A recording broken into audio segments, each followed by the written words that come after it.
اتقی دعوت المظلوم، اللہ کے نبی علیہ السلام فرما رہے ہیں مظلوم کی بد دعا سے بچ۔ مظلوم کی بد دعا اور عرش کے درمیان فرمایا کہ کوئی حجاب نہیں رہتا ہے، یہ سیدھا آسمانوں کو جو ہے وہ چیر کر جاتی ہیں۔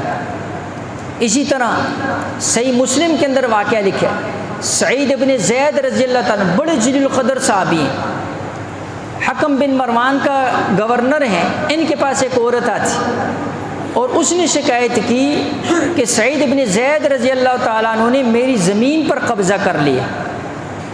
سعید ابن زید رضی اللہ تعالیٰ کو بلایا گیا اور مروان نے اس سے کہا کہ جی آپ کے اوپر یہ الزام لگا ہے۔ سعید ابن زید رضی اللہ تعالیٰ نے کہا آپ کو پتہ نہیں ہے میری زندگی اللہ کے نبی علیہ الصلوۃ والسلام کے ساتھ گزری ہے، میں کسی کی زمین پر کیسے قبضہ کر سکتا ہوں جب کہ میں نے خود اللہ کے نبی علیہ الصلوۃ والسلام سے سنا من اخذ شبرا من الارض ظلما فانه يطوقه يوم القیامة من 7 ارضین۔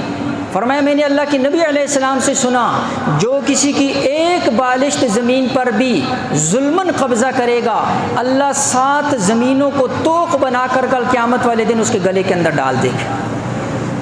ایک بالشت ظلماً کسی کی زمین پر قبضہ کر۔ اور آج میرے اور آپ کے سامنے کتنے ظالم ایسے پھر رہے ہیں، دندناتے پھر رہے ہیں، کہتے کون ہم سے پوچھے گا۔ اللہ جل شانہ نے دن رکھا ہوا ہے، اس لیے مظلوم کی آہ سے بچ، مظلوم کی بد دعا سے بچ۔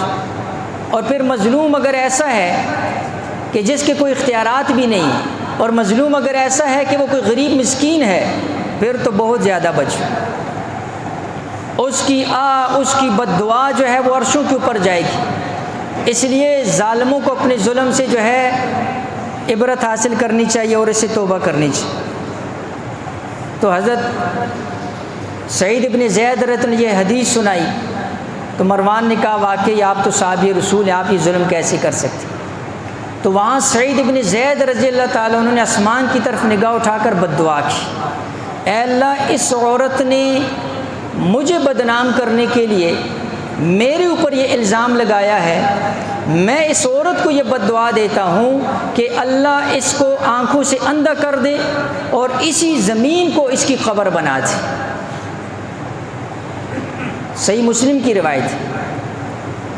تو روایت کے اندر آتا ہے کہ وہ جو اروا نام کی عورت تھی وہ دونوں آنکھوں سے اندھی ہو گئی اور اسی زمین کے اندر چل رہی تھی، اور اس زمین کے اندر جو ہے وہ کنواں کھودا ہوا تھا، اندھی ہونے کی وجہ سے کنویں کے اندر گری، وہیں مر گئی۔